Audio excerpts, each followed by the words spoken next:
O que é religião? Vamos lá. Religião.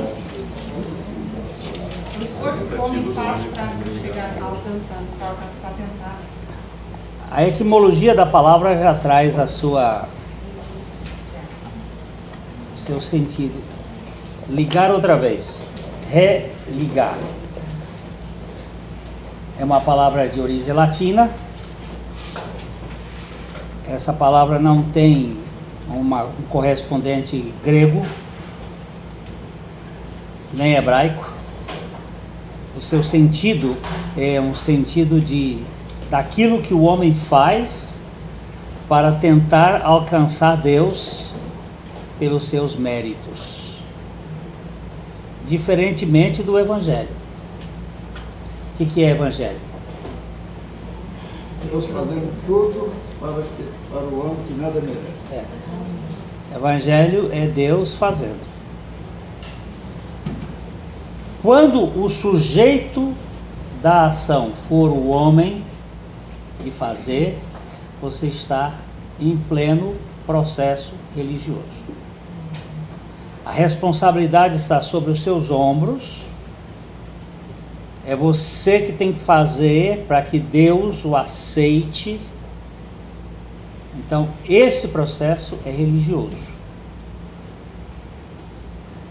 Quando é Deus fazendo, em benefício daquele que não tem nenhuma condição de merecimento, vocês daqui de costas, eu não vou virar porque eu já recebi uma orientação que eu estou gravando aqui num microfonezinho.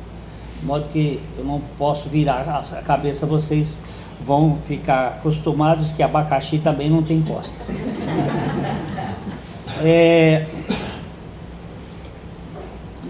Quando é Deus fazendo, nós temos o Evangelho. A religião, de um modo geral, ela é cansativa, ela tem cheiro de suor, cheiro de CC,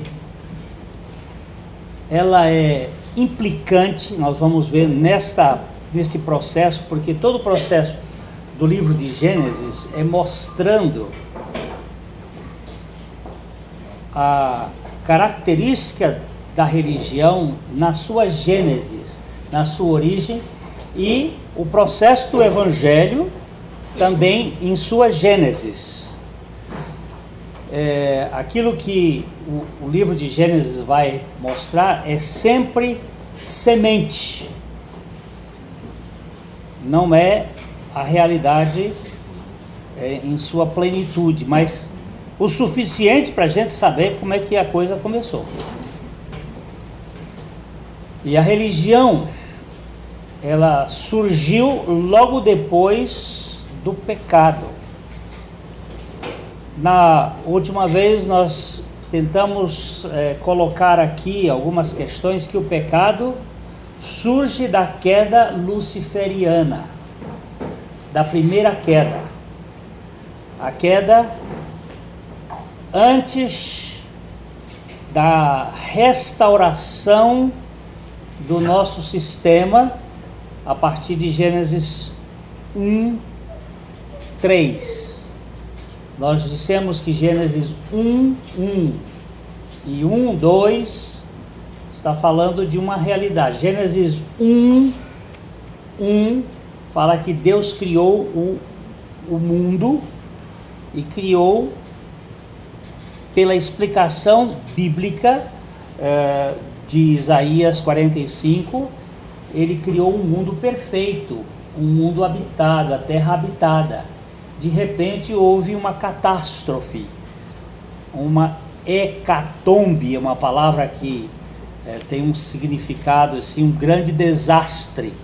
Esse desastre foi, segundo alguns estudiosos, a queda luciferiana, numa dimensão além da nossa, que a nossa é a terceira dimensão, seria quarta, quinta, sei lá que dimensão é esta, mas num outro plano. E esta queda acabou influenciando o sistema em que nós estamos. E que Gênesis capítulo 1, verso 2, seria, na verdade, uma restauração. A partir de Gênesis 1, 2, a terra se tornou, pode ler aí, por favor, Alexandre, 1, 2, ela diz que a terra se tornou sem forma e vazia. No princípio criou Deus os céus e a terra, porém, essa tradução vai dizer, estava sem forma e vazia. Havia trevas sobre a face do abismo e o Espírito de Deus pairava sobre a face das águas. Você vai encontrar aqui uma ideia de trevas. Nós falamos da outra vez que trevas, elas se opõem a Deus.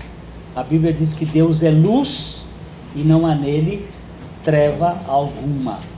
Então, se havia trevas, é que alguma coisa estranha teria acontecido.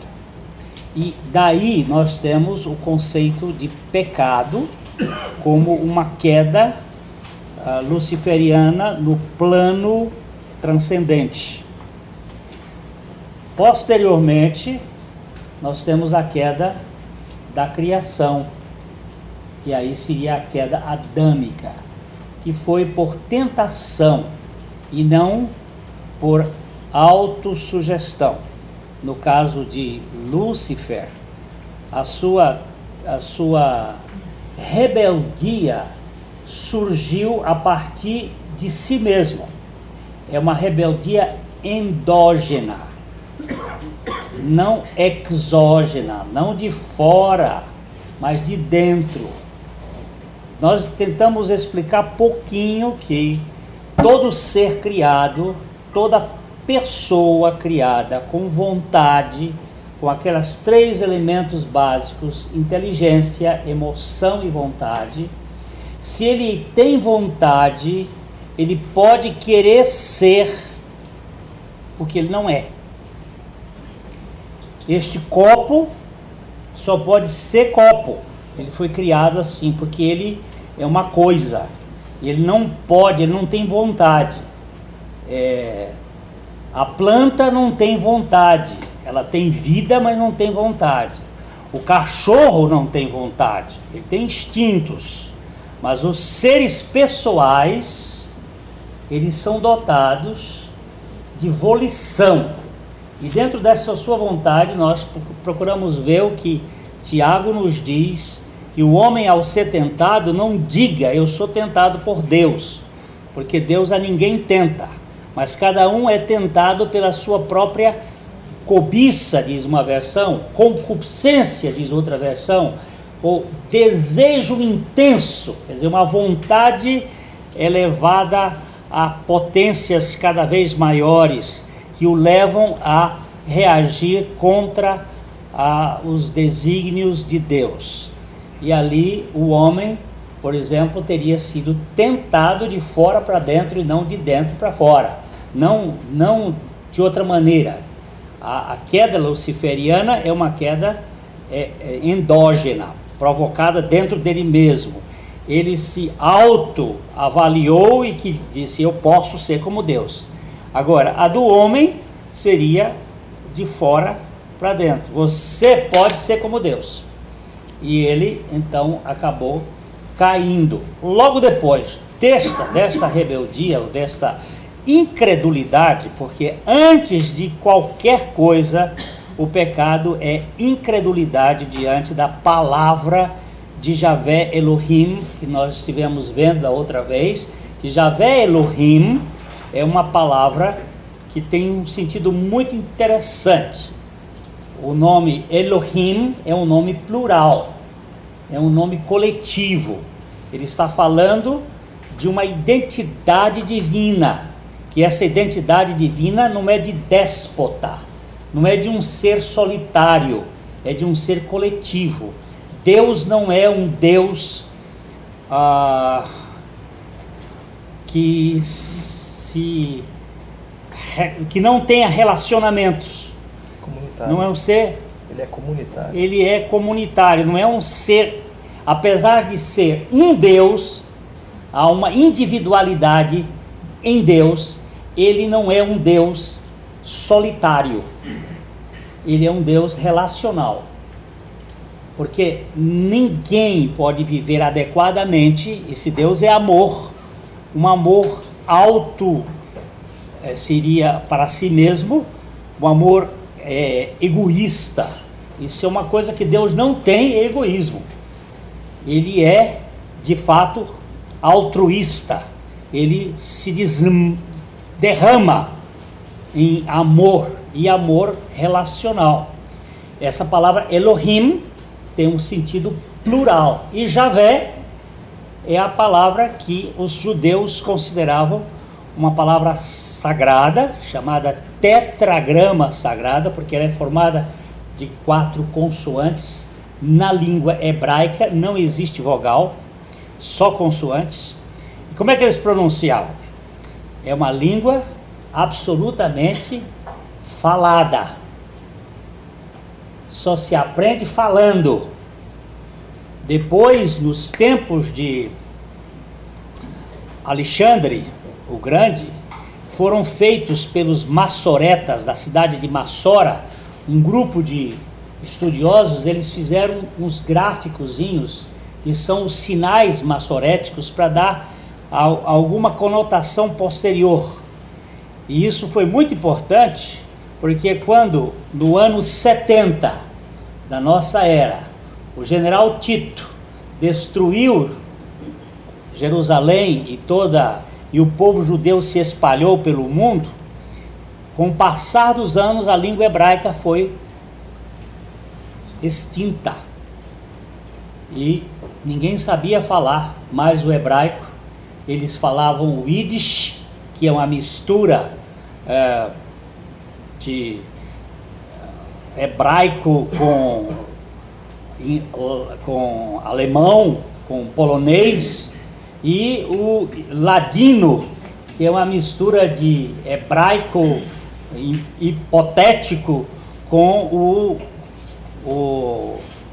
as línguas latinas, principalmente o espanhol, que foi onde grande parte dos judeus viveu, na Espanha, na Itália, em Portugal. Nós hoje, no Brasil, fomos muito beneficiados com na época que o Brasil foi descoberto. Portugal mandou para cá uma quantidade enorme de judeus, e vocês ouviram falar de degredados. Esses degredados não eram bandidos, não. Era um povo que estava sendo perseguido pela Inquisição, e eles foram trazidos para cá. Por isso vocês encontram muitos Silva, muitos Nogueira, muitos Pereira, muitos Oliveira. Todos esses eram judeus que vieram para cá.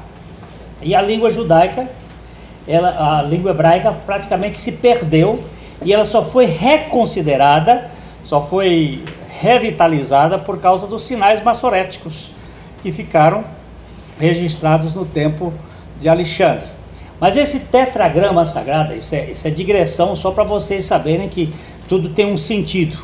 Esse tetragrama sagrado, Javé, Yavé, Yehie, Yavai, não se sabe realmente qual é a pronúncia, significa eu sou. E este eu sou do Velho Testamento é o eu sou do Novo Testamento. Javé do Velho Testamento é eu sou do Novo Testamento. E eu sou do Novo Testamento é Jesus. É aquele que é a nossa salvação. Tanto é que o nome Jesus vem de apócope. Apócope é uma espécie de compressão do nome. Por exemplo, se você chama José, qual é o apócope de José? Zé. Você pressiona ele e ele vira um Roberto. Qual é o apócope de Roberto? Beto. E Gé é apócope de Yavé. E Sus é o verbo salvar. Então eu sou o que salva, eu sou a salvação.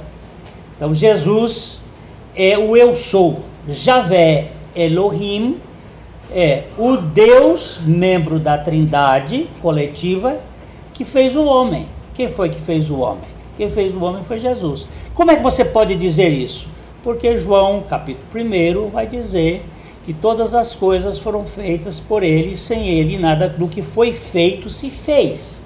O verbo fazer está aqui.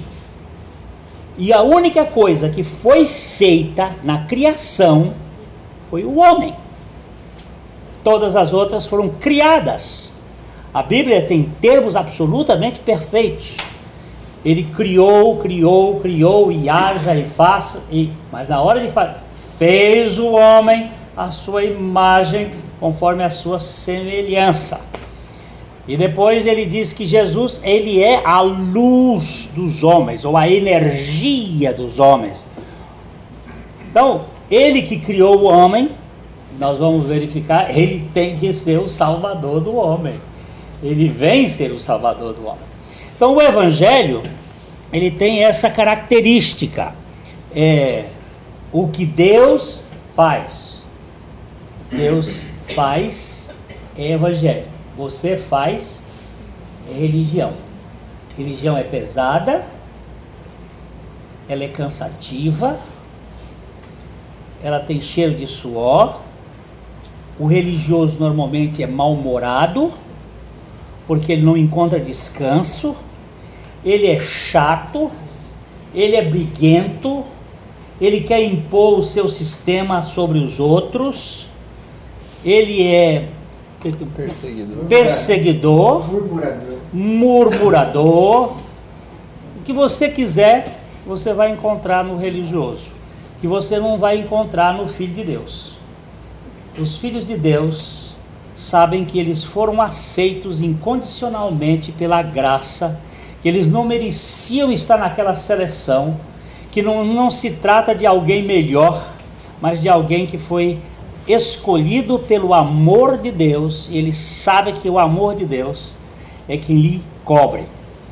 Então nós passamos rapidamente, hoje vamos um pouquinho mais andar sobre Gênesis 3, versículo 6 e 7.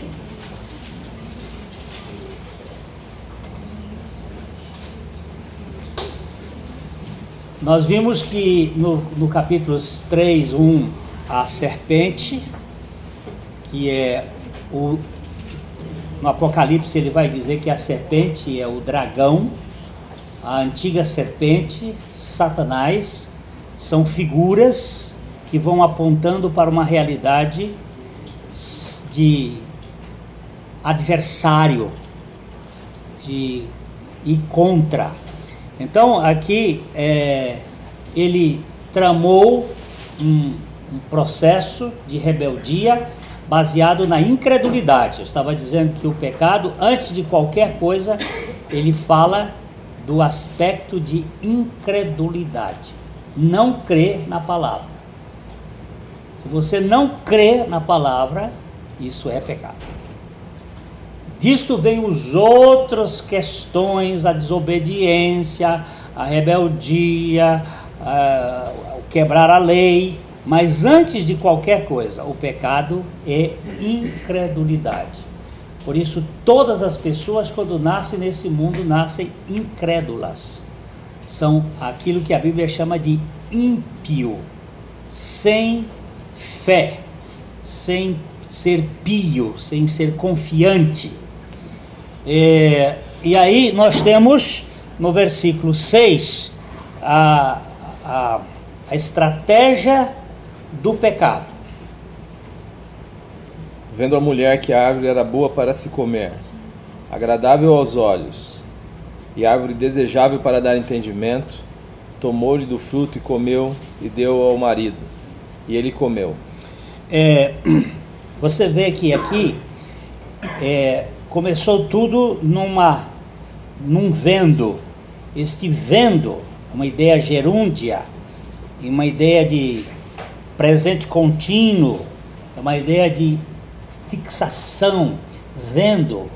Não foi uma visão de soslaio. Oh, Raul, onde é que eu achei isso agora? Não é uma visão assim de rapidez, não. Foi uma visão, aquilo foi considerado, vendo a mulher que a árvore era boa, agradável e desejável. Contrária ao que diz a palavra de Deus, que a vontade de Deus é boa, agradável e perfeita. Então esse desejável foi a palavra que nós passamos um pouco aqui na terça-feira passada, tentando verificar a causa primária da rebeldia. Esse desejo de querer ser como Deus. Eu não posso ser Deus, mas eu posso desejar ser como.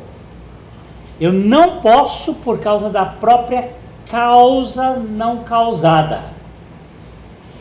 Deus é uma causa que não foi causada. Se ele tiver uma causa, ele deixa de ser a causa que causou todas as causas. Se ele tiver uma origem, ele deixa de ser o originador. Por necessidade lógica, Deus é o motor imóvel. Nós falamos isso aqui rapidinho. Se é motor, não pode ser imóvel. Se é imóvel, não pode ser motor. Mas ele é motor imóvel, ou seja, ele é a causa que causa todas as causas sem ter sido causado por causa nenhuma. E nós somos, consequentemente, causados por Deus e todo o universo. Então Deus, ele só pode ser Deus, e a criatura só pode ser criatura, mas a criatura com vontade pode querer ser o Criador. Isso estava implícito na criação. E vendo, ela foi, abriu os olhos, ela olhou agradável, desejável, para dar entendimento, e nós temos um grande problema conosco, é que nós queremos entender Deus. E todo Deus que for definido, por definição, ele deixa de ser Deus. Preste bem atenção nisso. Todo Deus que for definido, tiver um fim, que puder ser explicado, por definição, ele deixa de ser Deus, para ser um ídolo. Se você explicar Deus, Deus passa a ser uma realidade que você explica. Então ele deixa de ser Deus. Por isso os teólogos primitivos diziam que Deus é o eterno abscondictum. O que significa isto? O completamente desconhecido, que você nunca vai poder conhecê-lo plenamente. Se o seu conhecimento puder colocar Deus dentro de uma forma, você vai enjoar dele. Tudo aquilo que o homem domina pelo seu conhecimento, ele abusa. Abusa no sentido de que ele deixa de gostar. No dia que um cientista conhecer tudo sobre aquilo que ele conhece, ele perde o interesse. Porque o conhecimento tem essa característica de induzir a pessoa a se tornar Deus pelo seu próprio conhecimento. A arrogância. Por isso Deus nunca vai poder. Eu posso beber a água toda dessa jarra, mas eu não posso beber a água toda do Iguapó. E muito menos a água toda do oceano. Nem que eu queira. Deus será sempre um mistério. Mas esse mistério é atrativo para aqueles que ele vai tocar. E nós temos aqui o nosso casal cometendo este pecado. Interessante que nós dissemos da outra vez que a mulher não foi responsabilizada pela entrada do pecado no mundo. Por quê? Se foi ela a primeira a comer.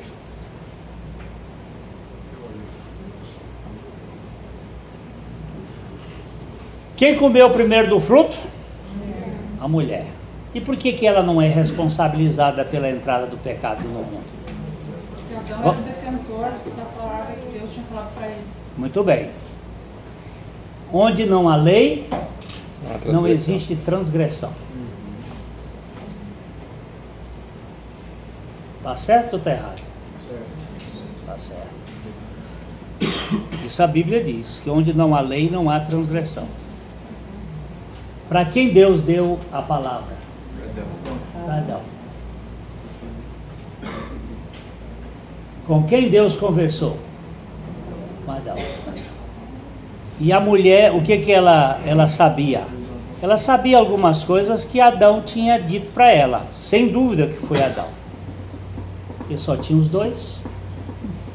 Deus não falou nada para ela. A Bíblia não se explica por hipótese. A Bíblia se explica pela Bíblia. E a Bíblia em nenhum lugar diz que Deus tenha falado com Eva. Portanto, Eva não é a transgressora. Eva foi enganada, diz a Bíblia. No direito existe a questão do crime doloso e o culposo. E no culposo tem uma série de questões aí, que é ignorância, imprudência e negligência. E imperícia. No caso, a Nossa Senhora aqui, a Dona Eva, essa é a verdadeira Nossa Senhora. Ela é a senhora da humanidade, ela é chamada mãe da humanidade. Ela tropeçou em si própria na ambição que foi dada pela serpente, sem que lhe fosse dada a ordem. Daí o pecado entrou por meio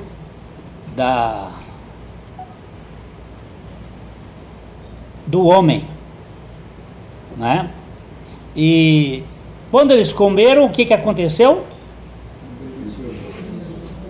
Abriram-se então os olhos de ambos e, percebendo que estavam nus, coseram folhas de figueira e fizeram cintas para si. A primeira característica do pecado é esta aqui: se perceber inadequado. E aí, daí para frente, nós somos perseguidores, idealizadores de adequação. Nós nos vemos inadequados porque perdeu a fonte de energia permanente. O meu iPhone, ele está morrendo desde ontem à noite, mas ainda está com 67% de energia. Toda hora que eu eu tiro os aplicativos dele para não estar consumindo energia. Mas o Wi-Fi, o 3G, o Bluetooth e os aplicativos que estão abertos aqui embaixo, eles estão chupando. Então eu tenho que ir aqui atrás e levantar aqui. Agora só tem a Bíblia aqui. A Bíblia não rouba a energia dele não, que ela está gravadinha aqui. O resto está chupando energia. Então, cada noite, porque eu uso bem, eu tenho que enfiar furnas nele aqui. Pego furna, enfio o fio no nariz do porco, enfio aqui e furnas passa para cá. Porque ele não tem energia própria. Ele não produz energia própria. Nenhum sistema fora de Deus tem energia própria. E o homem desligado de Deus perdeu a energia própria. Perdeu a fonte de energia. Ele ficou separado. Daí a palavra morte. Não entenda morte como extinção. Morte é separação. Separado de Deus. Está sem a energia de Deus. Sem a vida de Deus. A vida de Deus é a vida zoe. É a vida espiritual. Diferente da vida bios e da vida psique, que é a vida da alma. Então o homem ficou separado. E o que ele fez? Se percebeu inadequado e aí busca a sua adequação. O que é buscar adequação? É querer ser merecedor, digno, capaz de receber uma aceitação na base dos seus méritos. Isto cansa. Isso enfada. Talvez seja por isso que Jesus disse assim: vinde a mim, todos vós que estáis cansados e sobrecarregados. Nós vivemos dentro de um mundo em que as pessoas são aceitas e são reconhecidas pelos seus cursos, pelos seus empregos, pelas suas famílias, pelos seus bens, pelos seus atributos. E aí, quando você não tem, você ambiciona ter o que não pode, e aquilo não vai dar significado à sua vida.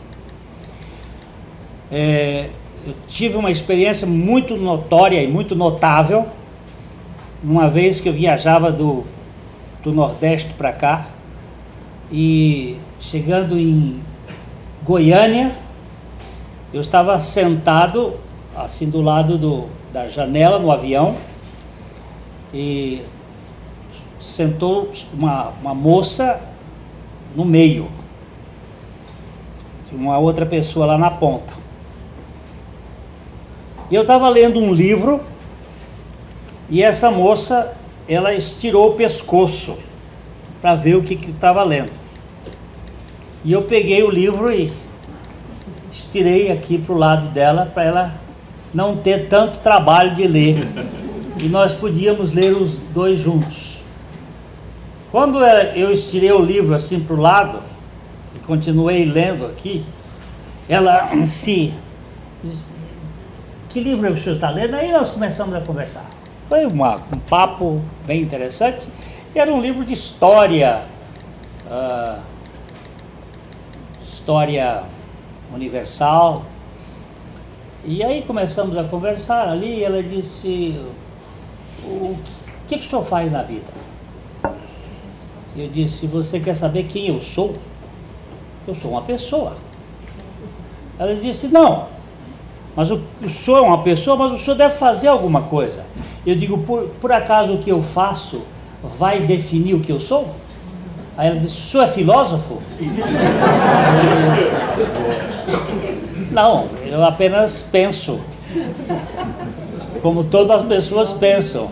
Aí foi um papo muito interessante, porque ela começava a supor que eu fosse alguma coisa que ela achava pelas respostas que eu seria.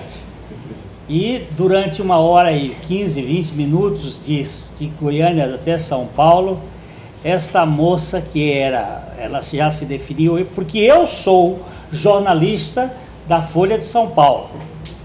Digo, muito bem, mas isso não lhe faz mais nem menos pessoa. Você é uma pessoa muito agradável, muito boa de conversa, mas o seu emprego, a sua função, não lhe faz mais nem menos digna de ser pessoa. Aí foi uma conversa boa e tal. Quando o avião chegou em São Paulo, ela virou e disse assim: homem de Deus, por favor, me diga o que você faz. Aí eu disse: você acabou de dizer quem eu sou, homem de Deus.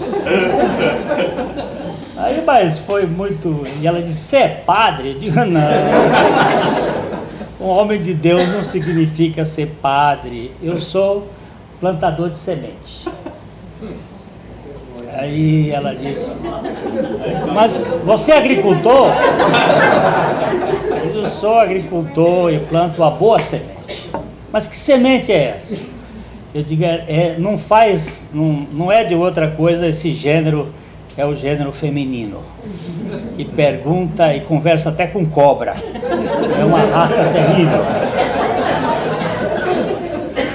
Mas aí nós fomos longe. O que eu quero dizer para vocês é o seguinte: nós não somos o que os nossos títulos, as nossas histórias, o nosso dinheiro. Isso é cansativo demais. Isso é muito cansativo. Nós somos o que Deus nos faz em seu amor. No momento em que nós ganharmos a dimensão de que somos amados de Deus, que o amor de Deus é o combustível de minha aceitação, da minha identidade. O que, se você me chamar de filho de uma égua, não tem valor nenhum. Se você me mandar para qualquer lugar, eu vou com você satisfeito, sem criar problema. Sabe por quê? Porque não é o seu conceito, nem o que você acha, que vai definir o que eu sou. O que eu sou é o que Deus me diz que eu sou em sua palavra. Isso dá descanso. É o contrário do sistema religioso, que fica exigindo que você seja o que você não é. E aí, saindo pelos poros, a energia sendo roubada, cansando, deixando a pessoa fatigada. Fala um pouquinho que eu estou cansado. Eu estava pensando aqui em algumas coisas que o Glenn foi falando, essa questão sedutora de tentar conter Deus, né? De entender Deus, de querer entender o funcionamento de Deus. Isto você percebe também dentro da estrutura religiosa. Ela tenta fazer Deus caber dentro de uma caixa, de modo que o seu conhecimento daquilo que Deus é, ou daquilo que Deus gosta, ou do jeito que Deus não gosta, lhe dá o poder, lhe dá a condição de manipular essa divindade. Você consegue, isso que é sedutor na religião, né? Isso que é o sedutor de como Deus sereis, ter o conhecimento do bem e do mal, para que eu possa então manipular com as minhas mandingas, né? Então, ou com os meus jejuns prolongados, com os ritos, com aquilo que alguém me falou: se você fizer assim, Deus vai fazer assado. De modo que você passa a ser então quase que o controlador desta divindade. Então, se você consegue desempenhar tal função, esta dará tal resultado. Quando a gente vai lá para Lucas, não precisamos ir lá, mas a partir do verso 16, o grande choque que Jesus dá na religião, porque ele havia sido batizado, depois ele foi ser tentado, e quando ele sai da tentação, ele entra depois numa sinagoga, depois de alguns eventos, ele já entra numa sinagoga e vai explicar a sua missão. E quando ele começa a explicar a sua missão, de cara, ele diz assim para quem deveria saber tudo de Deus: vocês não entendem nada de Deus.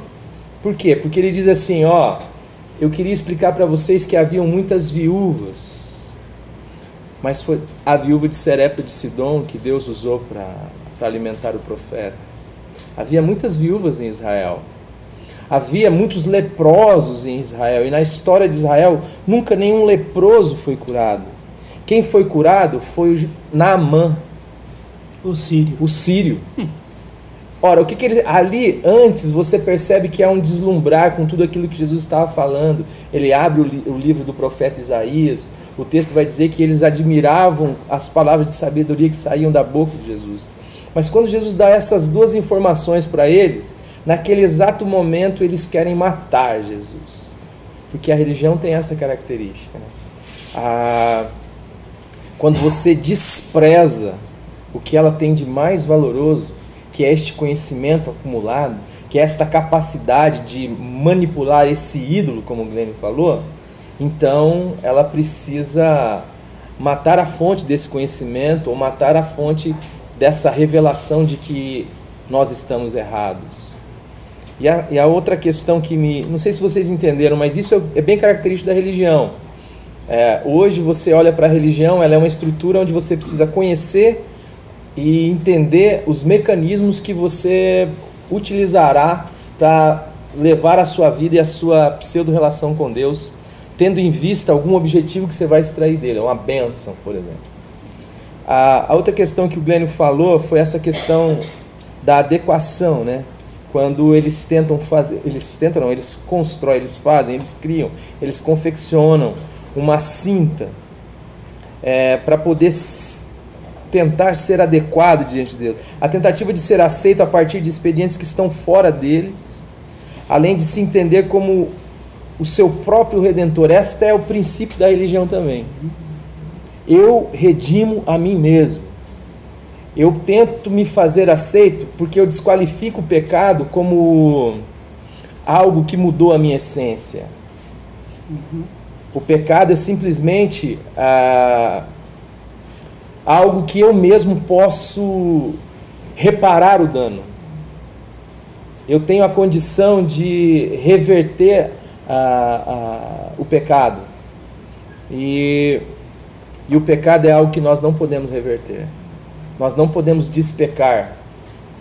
E a palavra de Deus fala que o pecado produz a morte. Ou seja, que o salário do pecado é a morte.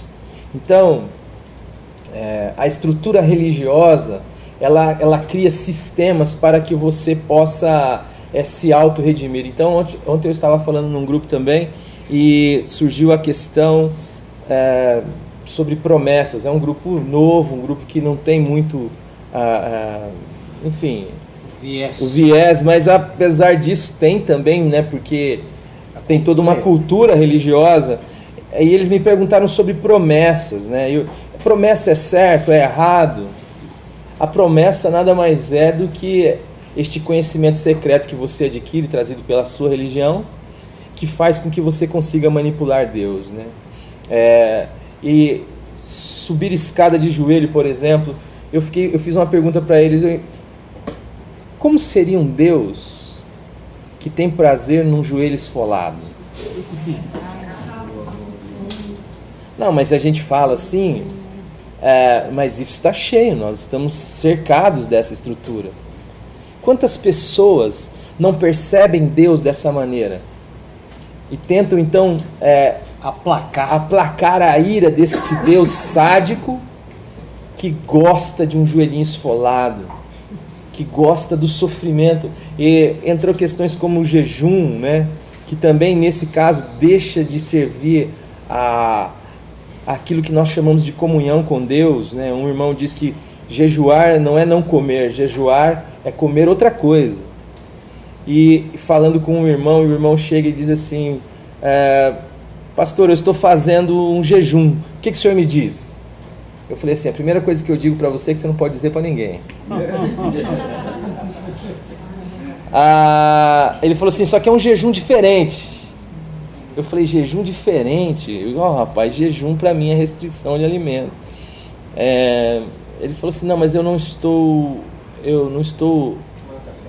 Não, ele falou assim, não, mas eu tenho uma fisiologia, eu tenho um jeito que eu fico 2, 3 dias sem comer e isso não me faz me sentir mal. Agora, se eu deixo de jogar videogame, nossa, aí eu sofro, ele falou. E eu falei assim, mas quem disse para você que Deus quer que você sofra? Isso tudo faz parte dessa estrutura que às vezes nós não subimos de joelhos escadas, mas nós estamos tentando, nesse processo cansativo, nos fazer adequado diante de Deus, na tentativa de nos redimir através de coisas que comuniquem para nós que agora eu estou bem diante de Deus. A gente costuma dizer que quando a gente entende que está adequado com aquilo que a nossa religião comunica para nós que é a vontade de Deus, então nós temos uma facilidade para orar, por exemplo, né? Você tem uma facilidade para invocar o nome de Deus, mas quando você vê que você chutou o cachorro, brigou com a mulher por causa de mistura, e aquele negócio não foi bem, você já não quer nem orar, você não fala, você tem vergonha de Deus. E isto o que é, senão a tentativa frustrada de auto-redimir-se e o desconhecimento de que Deus não age na perspectiva da religião, Ele age na perspectiva do seu amor, e a relação dele conosco é sustentada pelo sacrifício de Jesus Cristo, que já agia, que já atuava com efeito antes da fundação do mundo. E os títulos que você falou também, Lênin, as histórias, o nosso dinheiro e a nossa religião, tudo isso é uma tentativa de autorredenção. Quando eu digo assim, eu sou jornalista da Folha de São Paulo, eu estou buscando uma glória que na realidade eu só vou ter em Deus. Eu só vou experimentar essa glória no dia que minha glória estiver na cruz do Calvário. Porque não existe ressurreição ou vida da glória sem perder a morte sem perder a velha vida na morte na cruz do Calvário. Então, algumas coisas que você estava falando e estava borbulhando aqui no meu coração, Glenn. E coisa boa, né? Jogar num time em que a graça é a realidade, onde nós não estamos aqui para jogar tênis, competir, para ver onde o outro falhou. Eu gosto dessa figura do Rubem Alves, ele falando sobre casamento, ele usa a expressão de que no casamento o casal não deve estar jogando tênis, mas sim jogando frescobol. O tênis é um jogo de competição. Eu vou meter uma bola na paralela que é para ela não pegar. Mas no frescobol eu vou dar uma bola bem no centro, que é para ele pegar e a gente ter divertimento, ter ludicidade. Talvez por isso que Jesus disse que nós temos que ser como crianças. Se você não se converter e não se tornar como criança, você não vai entrar no reino de Deus. Exatamente porque adulto é bicho chato. Não existe coisa mais chata do que adulto. Adulto vive pegando no pé dos outros, vendo os erros dos outros, e a criança vive brincando.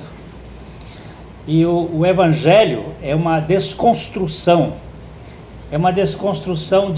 dessa mentalidade de adequação. Eu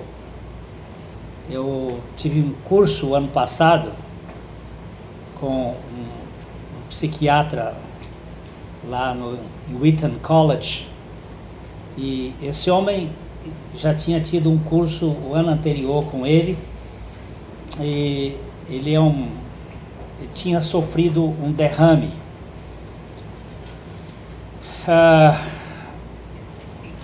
Quando nós fomos à primeira aula com ele falava muito lentamente, porque a mente dele foi variada de tal forma que ele não pensa mais da frente do começo para o fim, ele pensa do fim para o começo. Ele teve uma lesão cerebral que mudou a maneira de pensar. Então ele tem que...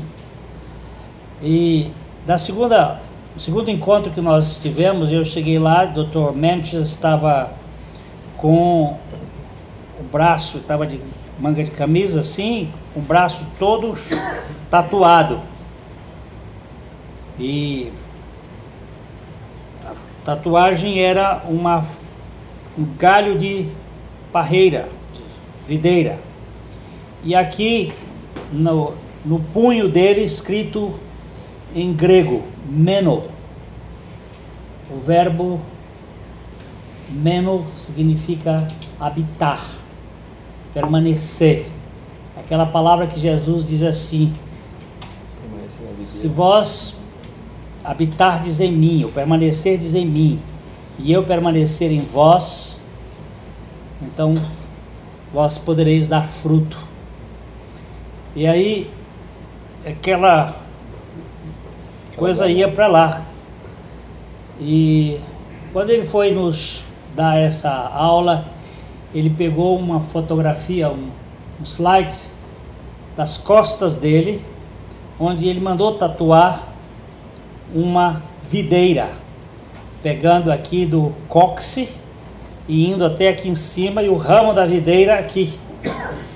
E aí eu fiquei assim um pouco, porque eu sou muito preconceituoso e muito religioso. Eu carrego uma religiosidade absurda, de tradição cultural.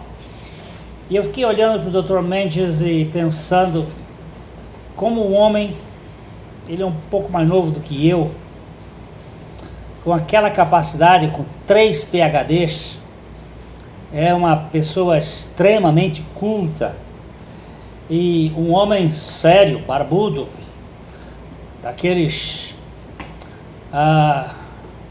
lá de Montana, lá daquela região dos cowboys.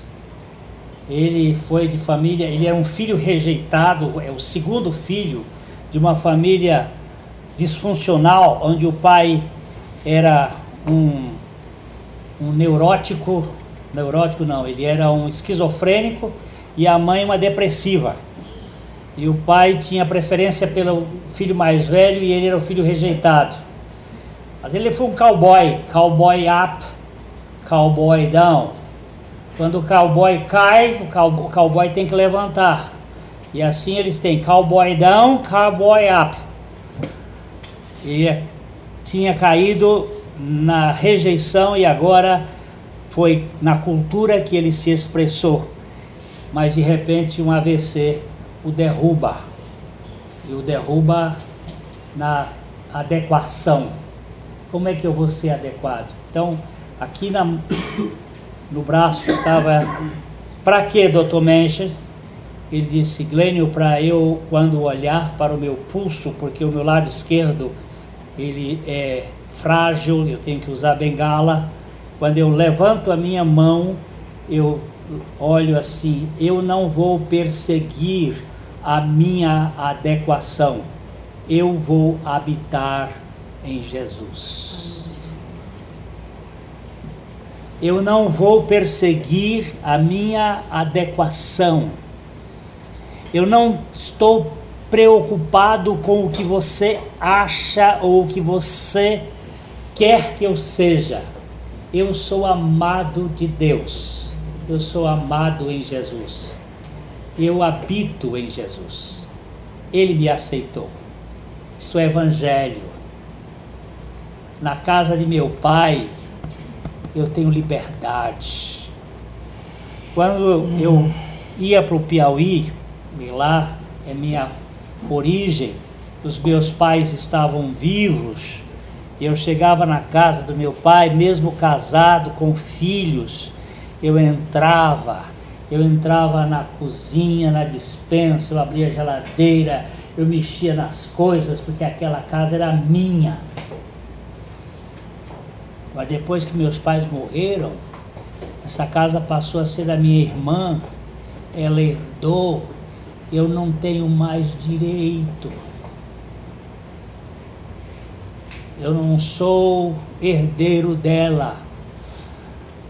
Eu não tenho mais a condição de chegar e dizer assim, eu quero esse queijo aqui.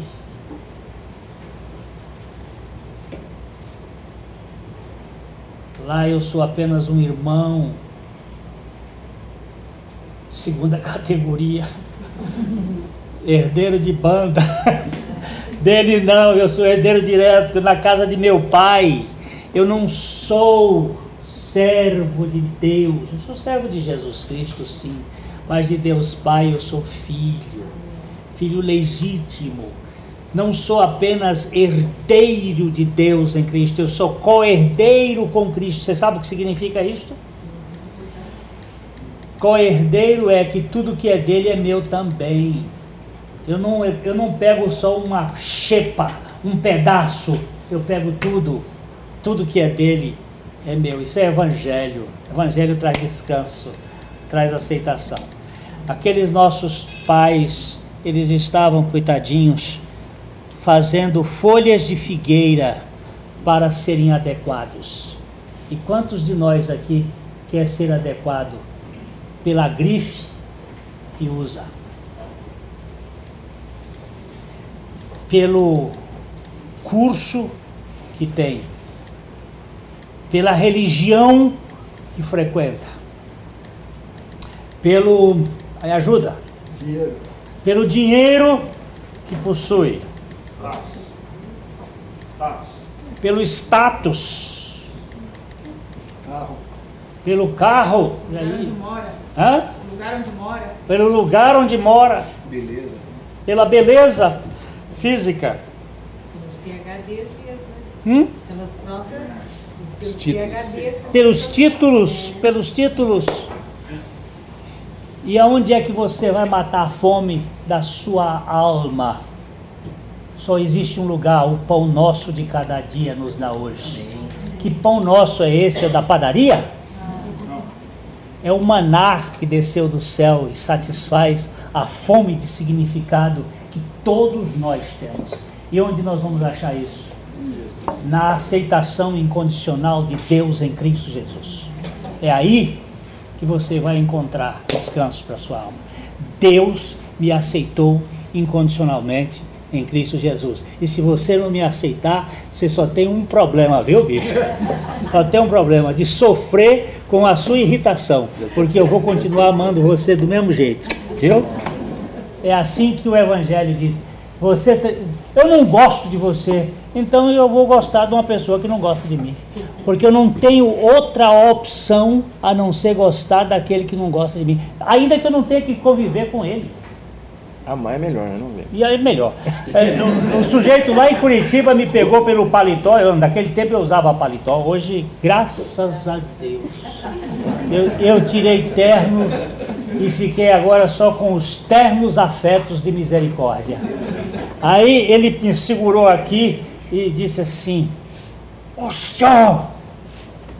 senhor está estragando o Evangelho, eu odeio o senhor, estragando a religião, eu odeio o senhor. Eu digo: menino, mas que poder eu tenho para estragar a religião? Já veio estragado, né? A bicha já veio podre. Aí ele disse: eu odeio o senhor. Eu disse: pois é, eu vou ter o privilégio de amar um que me odeia. Porque a única coisa que eu tenho que fazer nesse mundo é amar com o amor daquele que me amou. Eu não vou amar você com o meu amor porque eu não tenho. Mas com o amor dele, dá para fazer uma festa. Um grande beijo. Uma semana na graça.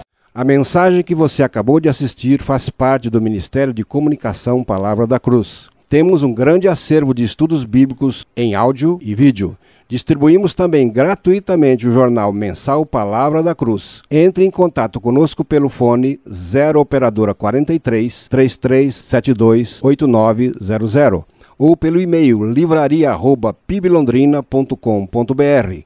Visite-nos pelo site www.livrariapiblondrina.com.br ou acesse www.piblondrina.com.br. Graça e paz.